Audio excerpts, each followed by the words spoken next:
Daf Kaftet Amoud Bet.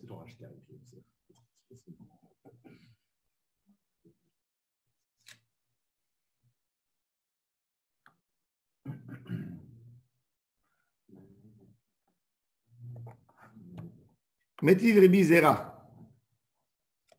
On a dit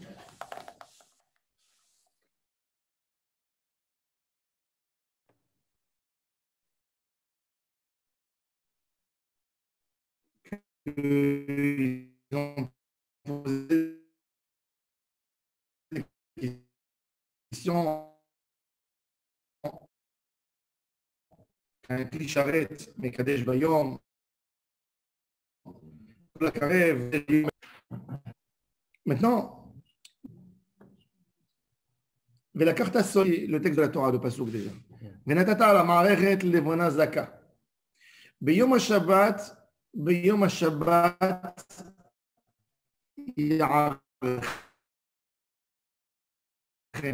on prenait le pain, on mettait dans le Echal chaque Shabbat et on mettait le pain en 2 ranges. 6 pains et 6 pains. Et à côté de chaque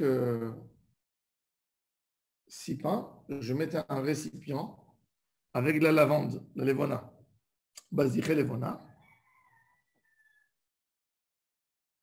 Et ce cli s'appelle bazar. Maintenant, Shabbat, avant de récupérer les pains, changer le pain sur le Kohanim qui prennent les basichés, la lavande. On met la lavande sur l'encensoir et c'est que ça qui autorise à manger le pain de proposition et puis on met les autres pains. D'accord? C'est-à-dire que d'amener la lavande sur l'encensoir, c'est ce qui m'autorise à manger le pain de proposition. Et à remettre quand les bazéchines pour la semaine suivante? Tout de suite, quand il change. Il change le Shabbat. Shabbat en changeait, en faisant entrer le pain et les nouveaux bazéchines. La Gemara, elle pose la question justement. Metiv Rabbi Zera, Sider et Alechem, Ve'et Habazichin. Regardez, vous voyez, c'est au milieu de la page. Sider, un peu avant le milieu. Metiv Rabbi Zera, Sider et Alechem, Ve'et Habazichin. Ahara Shabbat. Ve'iktir et Habazichin, Be Shabbat. Psoula. C'est-à-dire, il les a arrangés dimanche et pas Shabbat. Et il a voulu après mettre dans la semaine d'après. Il a pris la lavande pour pouvoir. Il te dit non. Si la lavande n'était pas en place 7 jours avec le pain, c'est pas valable. Ça veut dire qu'il doit être là. Alors encore une fois, dans les mots. Sider et alechem vet abazichin achar Shabbat ve'iktir et abazichin beShabbat. Psoula. Ketzad yaseh. Le Shabbat haba. Il faut attendre encore 7 jours. Le pain? Le pain. Il ne va pas rassir. C'est un pain spécial. Oui, tu avais dit qu'il ne rassire pas. Le pain du Lechem Apanim, il ne pouvait pas rassir. Il était fait d'une certaine manière qui avait une croûte sur le pain à l'extérieur, il était préservé. Il n'y a pas d'air qui rentre à l'intérieur. Comme s'il était sous vide. Et ça veut dire que le Kohanim, cette semaine-là, il ne mange pas. Cette semaine, il ne va pas manger. Pourquoi? Parce qu'ils se sont trompés. Kaftet Amoud Bet. Parce qu'ils se sont trompés et ils ont mis. Parce qu'il faut qu'il y ait minimum 7 jours. Il peut y avoir 14 jours. Il peut rester 14 jours. Le Lechem Apanim peut rester le pain de proposition. Mais il n'a pas le droit de diminuer de 7 jours. Parce que c'est eux-mêmes qui l'ont mis le Shabbat d'avant. Ils n'ont pas mis Shabbat, ils l'ont mis dimanche. Non, normalement. C'est les Kohanim qui mettent les bazéchim. Ce samedi-là qui se souviennent d'arriver. Donc les Kohanim qui arrivent, ils mettent les bazéchim et les Chamapanim, c'est eux-mêmes qui le font. Et le Shabbat d'après, ils prennent ces bazéchim-là et ils mangent le pain. Oui. Donc, c'est ce que oui. Ils ne dépendent pas des Kohanim d'avant. Chaque fois, il y a Mishmar Anirnas et Mishmar Ayotse. Toujours Mishmar Ayotse, il prend avec lui le pain, il mange lui. Mais ils ne dépendent pas de Mishmar Ayotse. Non. En fait, c'est le Mishmar Ayotse qui a qui a mis, dans leur Mishmara, eux, il est rentré, puisque. Ils sont responsables de tout. Ils sont, ouais. Ok. Ça, c'est source d'embrouille. Qu'est-ce qu'il y a assez? יניחנו לשבת הבאה, שאפילו עמדה על השולחן ימים רבים, אין בכך כלום. ועמי תקדוש, ותיפסל. La Gemara pose la question, pourquoi tu dis qu'on va attendre avec ça? Il a dit que du moment que les kelim sont les kachim, ben bismanam, ben shelo bismanam, tikdosh, ותיפסל, pourquoi attendre avec elle?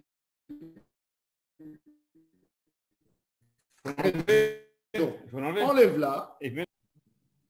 Amay, Amarava, Mandeka motiv, Shapir Kamotiv. Il dit celui qui a été marqué cette question, très bonne question. Ve'avoa derbiabin, Nami matnitaka Amar. Par contre, mais lui aussi, il n'a pas dit, c'est pas une chinois qu'il a enseigné des Amoraïm, il a dit une braïta. Mais cette braïta, elle n'est pas là. Ça veut dire que tu ne peux pas l'attraper à lui aussi, lui dire. Tu te gourres. Non, il a mentionné que son chidouche, lui, était basé sur une Mishnah, sur une baraïta. La question qu'on a posée, elle est bonne. Mais lui, ça ne casse pas, ce n'est pas un tiyuvta, puisque quand tu poses une question sur un Amora d'une baraïta, il n'était pas conscient de la baraïta ou de la Mishnah, tu lui as cassé tout son argument, zé ou zé. Mais quand lui aussi, il a une baraïta, tu dis, plié, il s'oppose, et malasat. Alors regarde, alors il dit. Ça ne veut pas dire forcément que un il a tort et l'autre a raison. Ils peuvent avoir tous les deux raison. Et la question, c'est quoi la halakha après? Mais les deux, ils ont. Voilà, une halakha, quand la halakha elle a été tranchée, ça ne veut pas dire que l'autre il n'a pas raison. Ouais. Ça veut dire qu'il y a plus de doigts qui ont voté pour lui, c'est tout.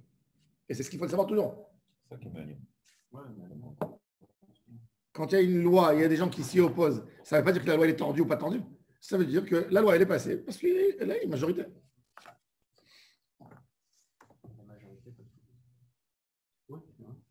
שאפילו עמדה על השולחן ימים רבים אין בכך כלום. והעם תקדוש ותפסל אמר רב המן דקמוטיב שפיר כמוטיב.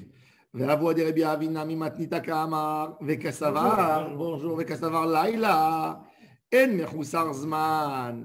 יום מחוסר זמן. Lui, le papa de Rabbi Avin, que Rabbi Avin il a dit que la mincha, elle devient psoula parce qu'on a fait la kmitza pendant la nuit. Il a dit que Laïla, il s'appelle Mechoussar Zman.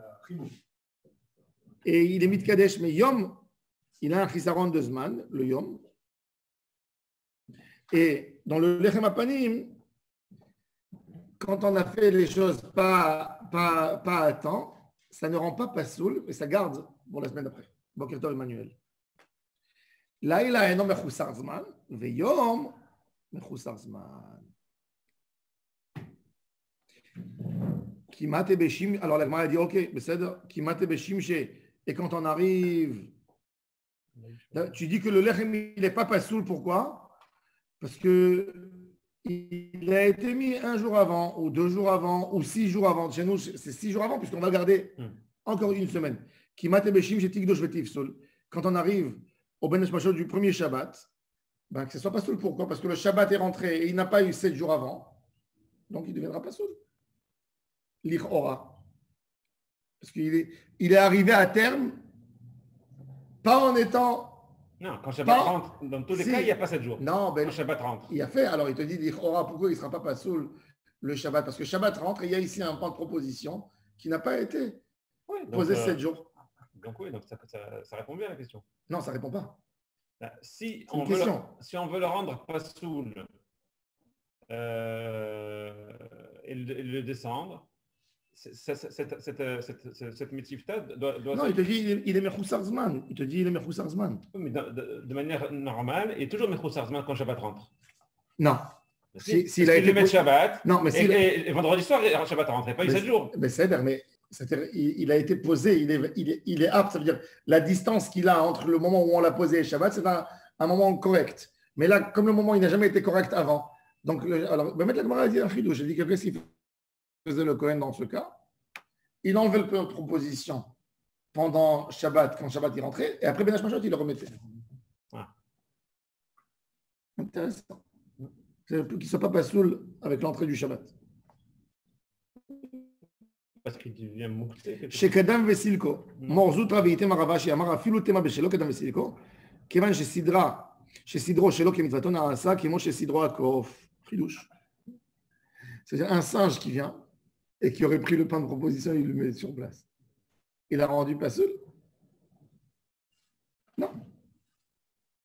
Un maasé pas en place, est-ce qu'il rend pas soul ou est-ce qu'il est pas valable? Intéressant. Est-ce qu'il est pas soul ou il n'est rien? Comment tu le condamnes? Ça veut dire quoi, rien? Rien, ça veut dire rien. Rien, j'ai rien fait. C'est comme si le pain il est resté sur la table. Bah, s'il n'a rien fait, pourquoi on en parle? C'est même pas. Potentiellement, tu pourrais la rendre pas soul. Parce que le lechem pas dit, est-ce que je vais l'amener au bête à Serefa? Est-ce que je vais le brûler? Ouais. Ou je pourrais le laisser encore 7 jours et le récupérer et le donner au Kohanim? On n'a pas envie de brûler du lechem panim. En gros, moi, j'ai mangé jamais de pain truc, quoi. Si, il était frais. Il était frais, c'est ça le nez de lechem panim. Il était encore chaud, 7 jours plus tard. Ce qu'on a vu dans la Gemara, on a vu dans la Gemara Maseret Yoma qui faisait sortir le Kohen Gadol, il donnait l'ordre de prendre la table et dire Re'u kama atem charivim lifnei Hashem Elohechem, car le pain il est resté Chaud et frais. chaud et frais.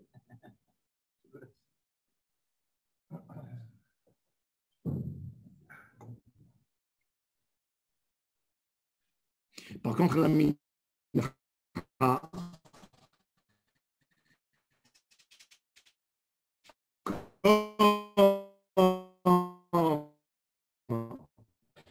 lui, il n'est pas Mechoussar-Zman. Donc la netina,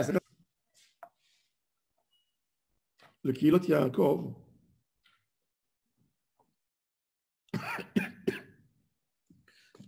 le Kilot Yaakov, il dit que le Stipler, il dit que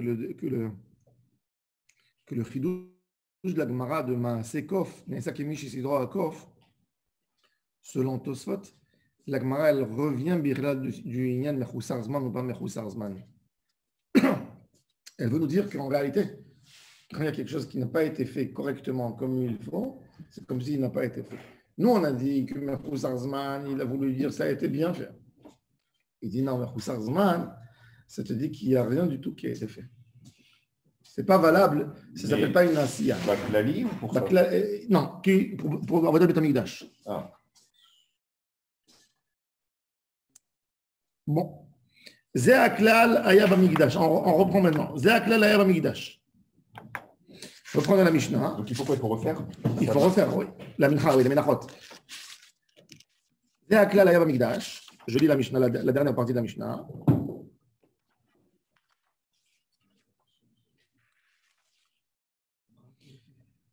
Zé Aklal Aya Bamikdash. Kol HaMesechet Raglav Taoun Dvila, un Kohen qui allait faire ses besoins. C'était des gros besoins. Il allait au bikvé.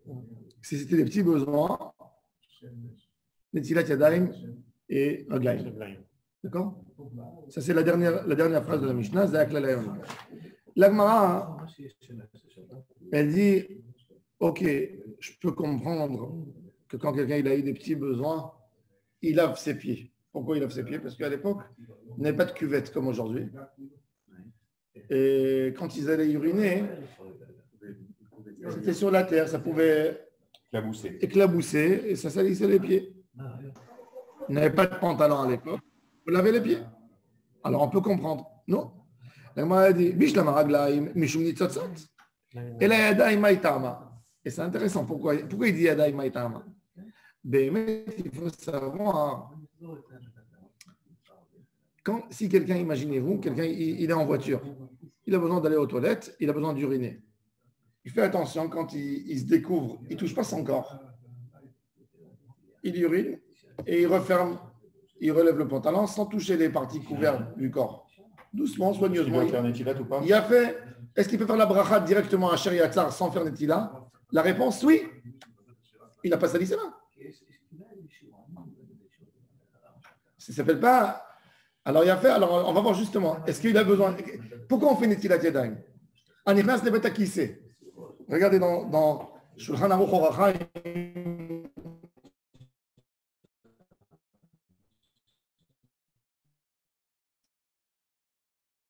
Siman Dalet. Stam, il faut le savoir parce que je vois des gens des fois. Le mec qui sort des toilettes. Il y a des frilos. Oui, non, j'ai encore pour rien, mais d'une manière générale, il y en a plein.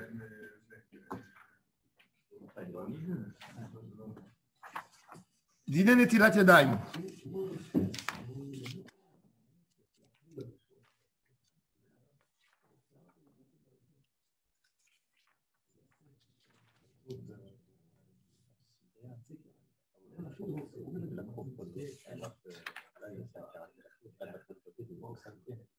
Ouais, mais aussi. Elu dvarim tzrichim netila b'mayim. Voici les choses qui ont besoin de laver, de faire netilat yadayim. Akameamita, celui qui se lève de son lit. De la nuit au jour. De la nuit au jour. Pas une sieste. Hein? Une sieste. Il a fait, s'il a dormi plus qu'une demi-heure, on dit qu'il fera netilat. C'est 30 respirations de cheval, je crois. Non, une demi-heure. Il a bien dormi. Quand tu dors, tu ne sais pas ce qui c'est une asachada. Akameamita. Il passe netilat sans bracha. Oui, sans bracha. Vayotse mi betakise, celui qui sort du toilette, aussi il s'embrara, même s'il n'a pas fait ses besoins. Oui.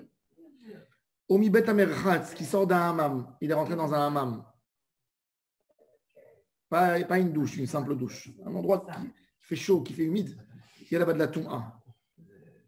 C'est-à-dire qu'il te dit c'est-à-dire que la netila, c'est pas parce qu'on a uriné, c'est parce qu'on était dans un toilette ou qu'il y a la rouara. C'est pas parce qu'on a uriné. Vanotel Tzipornav, celui qui coupe ses ongles, celui qui enlève ses chaussures avec ses mains, celui qui touche ses pieds, celui qui gratte sa tête. Il y a des qui disent même celui qui va au cimetière, qui tourne entre les morts, celui qui a touché un mort dans un enterrement.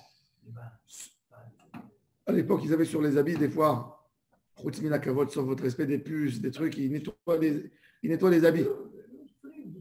Ou il enlève les puces du chien ou des trucs comme ça. Tout celui qui touche des parties couvertes du corps avec ses mains. Obligé de faire netilat yadayim. Maintenant, regardez ce qu'il dit. Vous allez comprendre pourquoi il y a tellement de Alzheimer aujourd'hui. Im talmid chacham ou talmudo mishtakeach. Veim eno talmid chacham. Il perd la raison. Le Chazon Ish, il disait, ça c'est la raison de cette génération qui a tellement d'Alzheimer et de problèmes. Être makpid sur Netilat Yadayim dans tout ça. C'est une Gemara, oui. C'est Dina Gemara. Alors, en tous les cas, alors, quand quelqu'un il fait ses besoins, si, encore une fois, s'il n'a pas touché son corps, et il était dans un champ ouvert, pas dans un toilette fermée, il n'a pas besoin de faire netila. Parce qu'il n'y a pas eu ruachra de betakissé. Alors maintenant, la Gemara, elle dit bish la maragla, et on revient à la Gemara. La touma, c'est le fait d'être dans le betakissé ou c'est le fait de toucher son corps? Alors, s'il a fait les deux, c'est encore. C'est badaï, mais déjà d'être au betakissé. S'il a touché son corps, c'est une autre touma. Mais il fait une netila, ça suffit. La Gemara, elle dit bish la maragla, même si on avait les mains. Maintenant, un urinoir, c'est quelque chose d'autre. Un urinoir, tu ne rentres pas dans un betakissé. Si ça ne sent pas mauvais, et c'est pas, il n'y a pas de betakissé parce que ça coule tout de suite, ça s'en va. Un urinoir, il n'a pas le digne de betakissé. On fait ses besoins.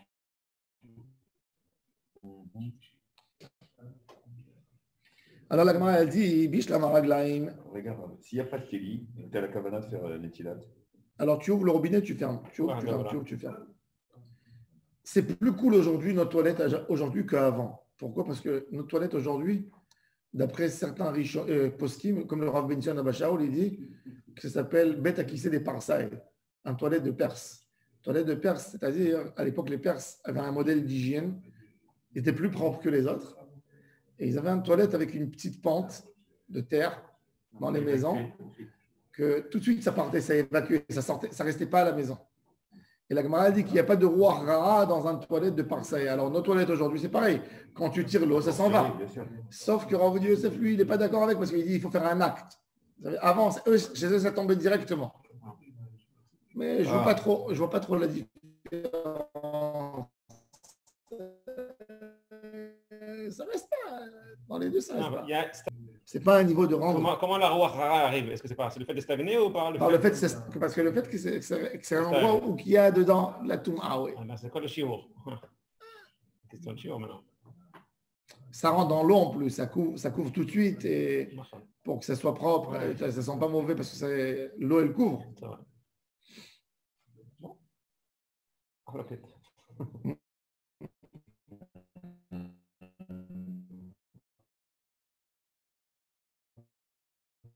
Alors,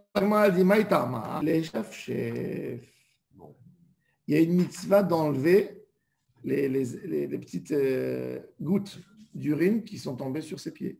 Ne pas prier devant un Kadosh Baruch Hu avec des pieds sales, même avec des gouttes d'urine, qui c'est pas. Mais ça y est, les Rabbi Ami. Pardon. Rabbi Abba, il dit ça suite à la question, parce qu'on est aussi. On fait une tilat yadayim. Oui, pourquoi on fait une tilat yadayim et raglaim? Ça veut dire qu'en finalement, yadayim, c'est pas possible qu'on ne l'utilise pas. Quoi? Ça veut dire que. Attends, on va voir tout de suite pourquoi yadayim. Non, mais c'est ce qu'il dit. C'est la. Rabbi Abba, il dit pas mitzvah chef. Pourquoi? Par rapport au fait qu'on se lave les mains aussi les mains. Pourquoi on se lave aussi les mains. D'accord. Mais bon, tu peux dire aussi qu'il rentrait dans une toilette. Il rentrait dans un bêta-kissé. Moi, je ne vois pas il y avait un bêta-kissé. Il urinait pas au temple ou n'importe où. Ils allaient uriner dans un endroit qui servait comme bêta-kissé. Donc, si tu vas uriner aujourd'hui dans un endroit avec les tefilines, l'urinoir, il n'y a pas de problème.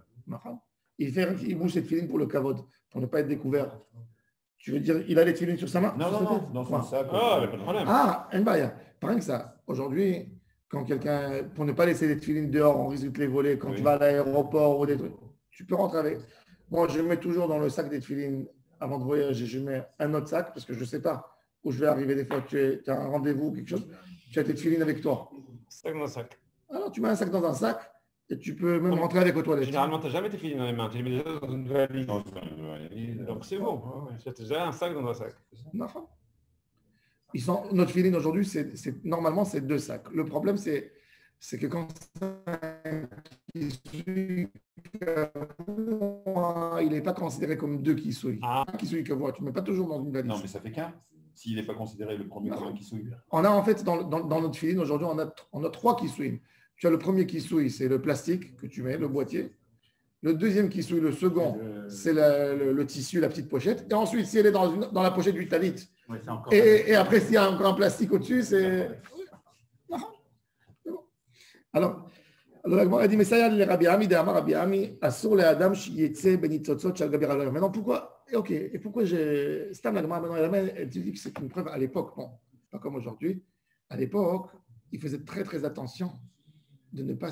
Les pieds étaient découverts. Dès qu'ils s'asseyaient par terre, ils s'asseyaient tous à l'oriental.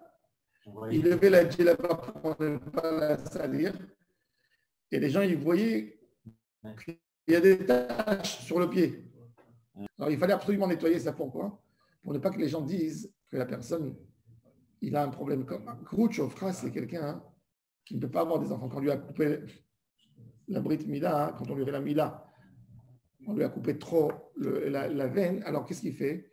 Quand il va uriner, il urine sur lui-même. Parce que ça ne sent pas. La coupure elle est mal faite. Alors même sans zéra, celui-là, il ne sort pas directement. Il se tord et quand il se tord, il ne peut pas avoir des enfants, cet homme. Alors s'il va sortir avec les pieds comme ça, qu'est-ce qu'ils vont dire les gens? Il a ce problème. Alors, ils vont dire, alors d'où il a eu des enfants celui-là? Ils vont commencer à parler du mal. Oui, c'était à l'époque. Chercher loin, hein? C'était... Non, chercher loin. Nous, aujourd'hui, on ne peut pas comprendre. Parce qu'on va avec un pantalon. Mais à l'époque, tout le monde s'apercevait d'une chose pareille. Il est Krouchofra, il a un problème, le gars. Alors, c'est pour ça qu'eux, à l'époque, ils faisaient tellement attention à ça. Aujourd'hui, Aujourd'hui, on n'est pas makpidim sur tout ça parce que de toute façon, on a un pantalon en dessous. Et les gens, ils sortent toujours en pantalon et c'est toujours couvert. Donc, il n'y a pas de problème. Bon. Maintenant, on va arriver on rentre dans une halakha. Hein? Maintenant, on rentre dans une autre halakha de Kriyat Shema. Écoutez bien cette halakha. C'est un peu compliqué. Il faut savoir que Toa me'akevet bekol sheu. Chutz min hakavod, sur votre respect. Même rien du tout d'excrément sur le corps, il nous empêche de parler avec Akadosh Baruch Hu. Il faut enseigner, moi je dis toujours au bar mitzvah, quand on a un fils ou un petit-fils qui fait la bar mitzvah, moi je me rappelle, tous mes enfants, je leur ai expliqué ça, ils étaient tellement gênés. Mais bon, doucement tu expliques qu'il faut savoir s'essuyer. Les enfants, ils ne savent pas s'essuyer. Toujours. On les laisse. Ils ne savent pas vraiment bien s'essuyer. Et quand ils s'essuient, des fois, on s'imagine, surtout quand c'est avec du sec, avec du papier sec, on ne nettoie pas tout. Et des fois, quand on a des mauvaises habitudes pour se nettoyer, après, dans la tfila, il y a un vrai problème. Si quelqu'un il s'est essuyé, il ne s'est pas bien essuyé, il a de la tsoa qui reste befi à tabarat, c'est marakev dans cette tfila.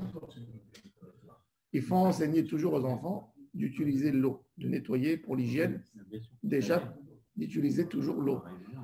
Il n'y a pas toujours des robinets dans les toilettes, mais... Ça dépend si c'est la journée ou pas, si tu es occupé. Moi, je rentre dans un toilette, je vois qu'il n'y a pas d'eau là-bas, je prends du papier, je le mouille dehors, je vais rentrer dedans. Tu comprends, pour avoir la notion d'hygiène ou d'avoir des lingettes. Mais ça, c'est une notion de base. C'est une notion de base d'apprendre aux enfants. Parce que même un homme et même une femme ne peuvent pas prononcer Shem Hashem s'il a des excréments sur lui ou sur ses habits. Amarav Papa, Tsoa Bimkoma. Mais il y a quand même une notion de chiour. Oh, il a fait. Elle va poser la question. Parce que là, sinon, tu ne peux pas. Il a fait à quel niveau? Nous, quand on était petits, on nous disait il faut que le papier soit propre, blanc. Ok. Tu te laves pas, c'est pas possible. Il a fait. Non. Alors la Gemara a dit, justement, c'est dans la route qu'il faut savoir. Amarav Papa Tsoa Bimkoma Asso. Il n'a pas le droit de faire Kirat Shema Asso, l'ikot Kirat Shema. La Gemara a dit Echidamek, quel cas s'agit-il? Si elle est visible, Vadek c'est Asso. Id niret pshita, id elon niret. Si on la voit pas, l'onit natora le malaché acharet. Qu'est-ce que tu penses? Je pense des anges. Oui, exactement. À quel point tu nous demandes? La Gemara a dit non, l'autre tzricha de yoshev veniret omed venaniret. C'est-à-dire elle est à l'intérieur. Quand la personne il est assis, c'est écarté, on peut voir en théorie. Quand il est debout, ça se plie, on ne voit pas. Ça veut dire toute Torah que quand un homme il est assis, elle peut être visible en théorie. Il n'y a personne qui va voir, mais qu'elle peut être visible. Là, il peut faire à l'intérieur, non, légèrement essuyé, que même s'il est assis, il n'y a rien de visible. D'accord? Donc l'histoire du papier propre, c'est Yoni. Oui, je pense que c'est beaucoup. Ce n'est pas la peine d'arriver là. C'est-à-dire, du moment où la personne il est assis, il peut être assis. Je pense qu'un nettoyage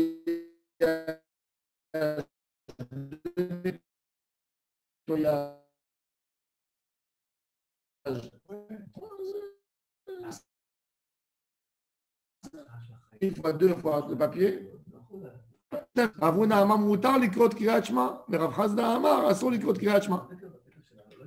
Alors il dit, tu vois qu'il y a quand même un débat. Quand quelqu'un il a une tache d'excrément sur sa chair ou sur un habit, des fois des enfants, ils ne savent pas bien s'essuyer, ils ont sali leurs sous-vêtements. Alors ça, c'est un débat. Est-ce qu'on a le droit de faire Kriyat Shema avec ou on n'a pas le droit de faire? Alors je te dis, tu vois qu'il y a bien un débat. Alors je te dis non. Quand c'est sur un habit ou sur la chair, dans un endroit qui n'est pas l'endroit, il y a un débat, c'est vrai. Mais quand c'est dans l'endroit, c'est sale. Il faut vraiment nettoyer. Quoi qu'il en soit, c'est sale. Hein. Comment dans l'endroit, ça veut dire? Bimkoma n'affiche Zohama. Non. Quand elle est Bimkoma, elle est plus sale encore. Il y a plus de parce qu'à l'époque, ils n'avaient pas de sous-vêtements, donc je ne sais pas de quoi qu'est-ce que ça veut dire. Non, c'est une notion de propreté. Tu viens devant un Kadosh Baruch sur la jambe. Non, mais non, je précisais à l'endroit. Qu'est-ce que ça veut dire à l'endroit? à l'endroit, dans l'endroit entre Ça sort. Oui. où Voilà. ça sort, Non, voilà. il faut bien nettoyer. D'accord. Où ça sort, il faut bien nettoyer. Voilà. Dans les autres endroits, c'est un débat entre Rav Hasda Ravuna. et Ravuna. Ravuna, il est cool. Donc, si maintenant une vav, c'est fait. Alors, Khaza qui a raison, non? Alors, Khaza, non?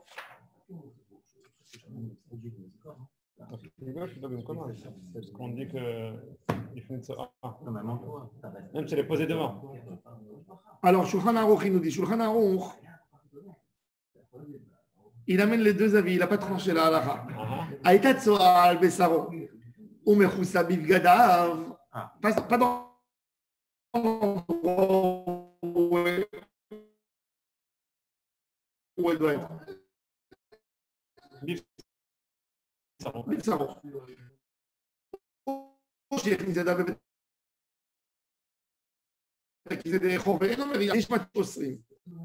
שלא יתיר.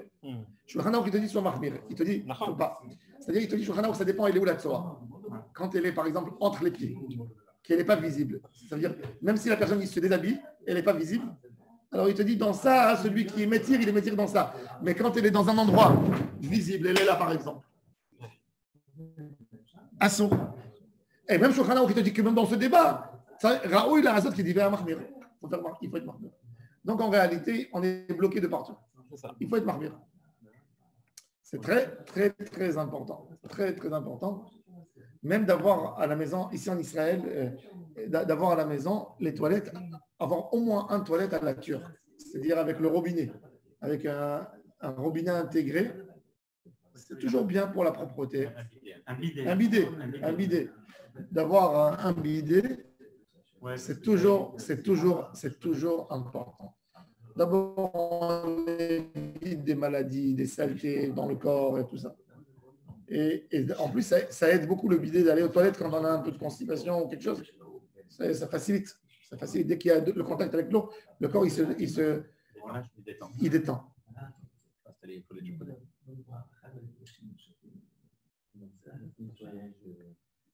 Alors bon, maintenant, Tano Rabbanan Alakha Beseouda.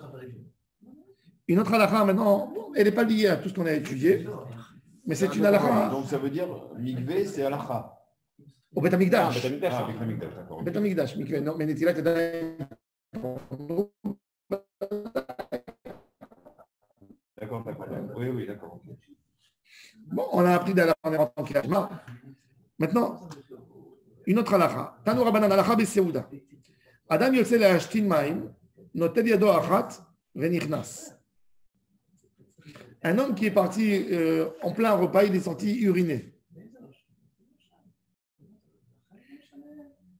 Il lave qu'une main avec laquelle il a nettoyé ses pieds parce qu'il n'a pas uriné dans un toilette. Ils avaient des petits. Comment tu peux faire une Il lave une main. Non, il n'y avait pas beaucoup d'eau à l'époque. Donc il avait la main qu'il a salie. C'était pas comme aujourd'hui. Aujourd'hui, Baruch Hashem, on a un shefa d'ori. Imagine-toi que tu as besoin d'aller au puits pour tirer toute l'eau que tu utilises à la maison. Je dis toujours, c'est un chesed. Nous, aujourd'hui, un homme normal dans l'Occident, il dépense à peu près 130 litres d'eau par jour. 130 litres d'eau, c'est 13 packs d'eau que tu aurais dû faire monter pour chacun. On ne s'imagine même pas. Mais ça, c'est nos grands-mères, elles étaient là. Ça veut dire, 130 comme ça par jour. Quand tu tires la chasse, c'est 10 litres. Tu prends une douche. 10 litres une chasse? Oui, entre 10 et 12 litres une chasse. En Israël, ils l'ont limité. Ils ont fait, ils ont fait pour économiser. Mais c'est 10 litres. Tu rentres aux toilettes 3, 4, 5 fois par jour.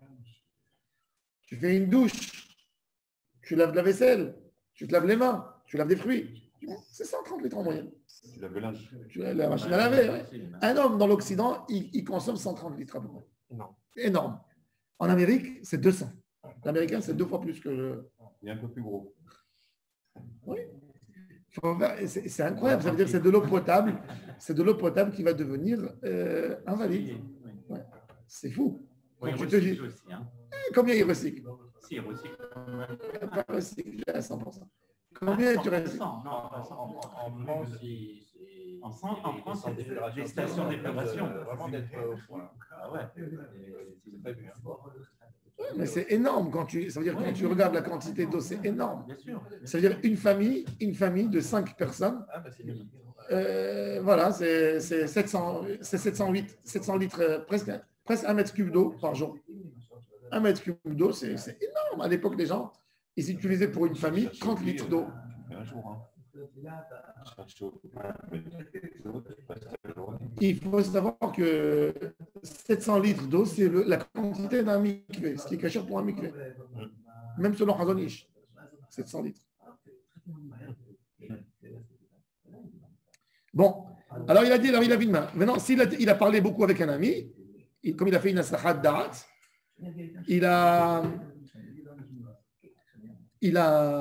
quand il a fait une asachat da'at, il a besoin de laver les deux mains parce qu'il a perturbé son repas. Et quand un homme rentrait à table, à l'époque, comme il n'y avait pas de robinet, aujourd'hui on sait tous qu'on se lave les mains au robinet, mais il fallait amener l'eau devant les gens à table pour laver, pour ne pas qu'ils disent qu'il s'est remis à table sans faire une netilat yadayim. C'est les femmes qui amenaient d'ailleurs. C'est une bonne coutume. Ouais, c'est une bonne coutume. Oui. לא ייטול מבחוץ וייכנס מבני החשד, אלא נכנס ויושב ונוטל שתי ידיו ומחזיר התפיח על האורחים. תפיח, c'est le keli où on utilisait pour verser l'eau dedans. Et il dit, il y a quelqu'un qui veut se laver les mains, c'est pour dire, je lave mes mains. Et tire attention. Oui, tirez l'attention. Amar Khazda, lo Amaran.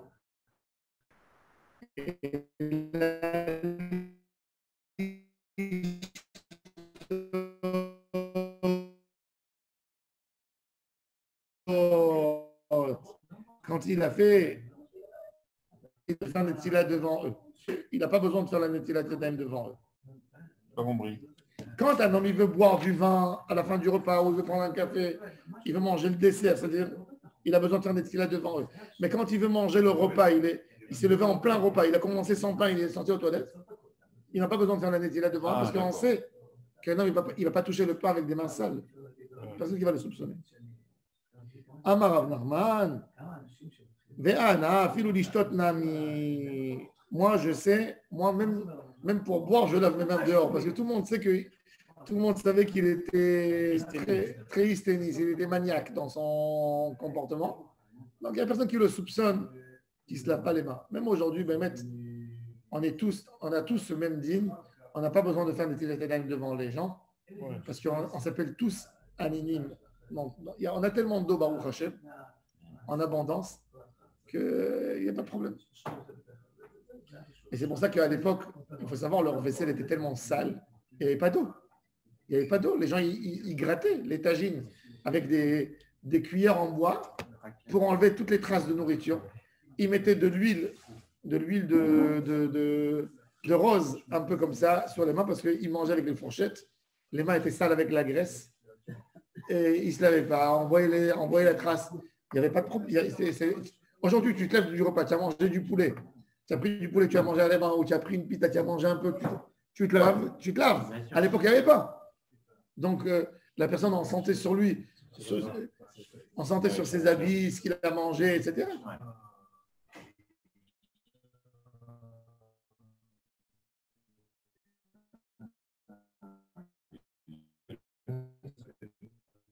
Aujourd'hui, on regarde avec la semaine. Il y a 50 ans, ils étaient tous comme ça. Mais c'est pour ça que les gens ne vivaient pas. C'est pour ça que c'est ce qui leur détruisait leur vie. Les microbes. Ah ouais.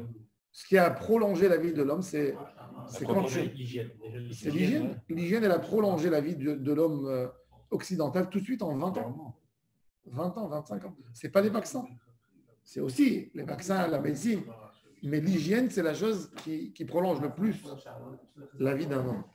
Regardez en Inde, il n'y avait pas de mesures de propreté, ou en Chine, avant qu'ils aient connu les mesures d'hygiène, etc. Ils vivaient en moyenne 45 ans, 50 ans. Maintenant, ils sont passés tous à 70. Avant le médicament, avant tout. Comment c'est propre? Comment il faut faire attention à l'hygiène? Maintenant, la Gemara nous dit, Cohen, il ne rentre pas à la Hazara pour servir à Kadosh Baruch Hu s'il n'a pas fait 5 fois le mikvé. Chamesh Tvilot. Pardon, excusez-moi. Un homme, il n'a pas le droit de rentrer dans la Hazara jusqu'au moment où il fait son mikvé. Même à Israël, il allait faire le mikvé. Tu rentres dans la Hazara. Alors, la Avoda, bon, c'est vrai, la Avoda du Kohen, mais même le Israël, il devait faire attention, il devait faire une villa. Il fait attention de ne pas être tamé tout matkeri. Il n'a rien du tout. Il doit faire mikvé. Oui, pour servir Hachem. Un Israël, il habite à Jérusalem et il sait qu'il est pur. Il n'a pas été avec, il n'est pas matkeri, etc. Il peut rentrer au Beth Amikdash, mais il ne s'approche pas de là, jusqu'à la limite. Un Kohen, il rentre pour servir au Beth Amikdash, même s'il est pur. Il fait quand même la tvila. Une villa. Le Kohen Gadol Kippour, qu'est-ce qu'il va faire? Il va faire 5 tvilot et à Asara Kiddushin. On met Kadesh Bobayom. Il est fait quand 5 tvilot dans le mikvé et 10 fois, non, pendant Kippour. Et 10 fois, il va se laver les mains et les pieds. Et chaque fois, il fait un kilo, c'est-à-dire, chaque fois, quand il met les habits, parce qu'il changeait les habits quelquefois, il prenait les habits, les beaux habits, et il mettait. Après, il travaillait avec les habits blancs. Chaque fois qu'il met des habits et qu'il met d'autres habits, il a besoin d'être Mekadesh. Kulam Bakodesh Albet Aparva. Il allait dans un mikvé qui était sur la lishka de Bet Aparva. Al Bet Aparva. Chutz Mizou Bilvad, sauf la tvila de la première du jour, qu'il avait besoin, que le Kohen Gadol il avait besoin de faire son mikvé, pas parce que c'était Kippour, parce que comme tous les Kohanim, dès qu'il rentre servir Hachem, il fait son mikvé. Oui, mais il ne fait pas 5. Non, sauf la première. Hein? Il fait une. Une. Non, la première. C'est-à-dire, il y a la première qu'il est égal comme tous. Il est rentré de travailler. Il a besoin de faire son mikvé. Chutz Mizou Bilvad. Parsou et Parsou Sadin Shel Boutz, Beno ou Benaham. Et comment on faisait son mikvé? Parce que son mikvé était sur le toit pour ne pas que le public le voie. Il mettait un voile en lin. Sadin Shel Boutz, Beno et Benaham. Bon. Ils ont posé la question à Ben Zoma. Pourquoi tout celui qui rentre dans la Hazara, même avant de commencer à travailler, il a besoin de faire un mikvé? Ben Zoma, c'était un Talmid Chacham. Il est mort très jeune. Et c'est pour ça qu'on l'appelle avec le nom de son père. Il s'appelle Shimon. Mais quand on appelle que Ben Zoma, Ben Azai, Ben Bagbag, Ben Ehe, c'est des gens qui n'ont pas eu le temps de vivre leur vie. Ils sont liés à la vie de leur père. C'est pour la tristesse qu'on dit. D'enfant. Hein? Ça veut dire pas eu le temps d'avoir d'enfant? Oui, pas eu le temps de s'exprimer dans leur vie. Ah. Alors, on dit fils d'un tel. Quand on dit fils d'un tel, il est mort jeune. Ça veut dire qu'il n'a pas eu le temps de vivre sa vie. Il appartient à son père. Il est mort très jeune. Alors Ben Zoma, c'est un grand érudit. On lui a posé la question, Tvila Zulama, pourquoi on a besoin de cette villa de Shachrit? Pourquoi un homme qui est pur? Pourquoi il a besoin de faire cette villa en mikvé? Pourquoi? Amar Lae, Uma Meshanemi Kodesh le Kodesh. Umi Makom Sharanush Karet, les Makom Sharanush Karet, t'as une villa. Il aura dit un calvaire. Si un homme qui bouge d'un endroit Kadosh à un endroit Kadosh, il a besoin de faire la tvila. Dans la Avodot, il passe de la Hazara au Echal. Il passe du Echal au Kodesh HaKodashim. Il a besoin de faire une tvila avant chaque étape. C'est-à-dire, il passe d'un endroit Kadosh. La Torah nous a dit clair et net. La Torah n'a pas dit. La Torah n'a pas dit qu'un Kohen, quand il rentre au Beth Amikdash, il faut qu'il fasse son mikvé. Ce n'est pas écrit. Alors ils ont posé la question. Pourquoi? On leur dit Kalvachomer. Si le Kohen Gadol qui passe d'un endroit Kadosh à un endroit Kadosh, la Torah elle a précisé qu'il faut faire un mikvé, Kalvachomer, que quelqu'un qui rentre d'un endroit qui est Chol, qui est Jérusalem, et il rentre dans un endroit Kadosh, qu'il a besoin de faire une tvila. Si d'un endroit Kadosh, À un autre endroit que tu fais la Tvila. À plus forte raison, si tu passes du Chol au Kodesh. Mais on parle d'un Kohen, on ne parle pas d'un Israël. Oui, d'accord, d'accord. Ah, on parle de Kohen. Oui. Mais à part Ouma, Meshane Mimakom Kedosh, les Makom Kedosh Chayav Tvila. Ha, Meshane Mimakom Chol, les Makom Kedosh Enodin Shi Chayav Tvila. Quel va remettre? Parce que d'un Makom Kodesh à un Makom Kodesh, il ne peut pas avoir un problème, quoi. Pardon? Il ne peut pas avoir un problème. Ça dépend si. Bon, il peut, mais bon. Il y a fait, alors selon Benzoma, c'est quoi? Tout le sujet, c'est Minatora. Voilà, c'est exactement ça. Donc, quand Benzoma, il apprend ça d'un Kalvachomer, il faut savoir qu'un Kalvachomer, c'est des Horaïta. C'est-à-dire, à Kadosh Baruch c'est la forcerie. C'est dans les 13 bases de la Torah, c'est Minatora. Mais on va voir que Rabbi Houda, il n'est pas d'accord avec lui. Rabbi Houda, il dit non, mais mettre Minatora, je n'ai pas besoin. Il dit cette vie-là, elle a été instaurée pour le Kohen, pour que quand il va au mikvé, il se dit, mais en fait, attends, je suis pur ou je ne suis pas impur? Ou je suis impur? Et il se dit, ah, mais j'étais il y a 2 jours dans l'enterrement d'un tel. Ah, je ne peux même pas rentrer au Beth Amikdash. Ça veut dire que la vie-là, c'était pour stopper le Kohen, pour qu'il fasse une réflexion. Est-ce qu'il est pur ou impur? Intéressant. Oui, mais alors là, quand il passe dans le Beth Amikdash d'un endroit à un autre, là, il n'y a pas ce problème-là. Je comprends ce que je veux dire, c'est-à-dire que quand il a déjà fait une tvila, on lui demande une autre pour faire un autre truc. Là, il est pur déjà. Non, le Kohen Gadol, il fera 5 tvilotes. Le Kohen simple, il ne fait pas 5, il fait une. La question, c'est cette tvila-là, pourquoi il doit la faire? S'il est pur, pourquoi il a besoin de la faire? Alors, Benzoma, il n'a pas un Kalvachomer. Dans le doute, dans le safek. Il n'y a pas de doute, Il sait, hier, il était au mikvé, par exemple. Hier, il était au mikvé, il sait qu'il est propre. Il n'est pas balker, Pourquoi il a besoin de faire une villa? Benzoma, c'est Minatora, on apprend ça par une forcerie. Si du Kodesh à Kodesh, tu fais à plus forte raison de Chol à Kodesh. Selon Rabbi Yehuda, non, Rabbi Yehuda en mer, c'est Villa Iso, qui est déchiré. La semaine prochaine, on va voir. Donc quoi, ici oppose les deux. Shabbat Shalom.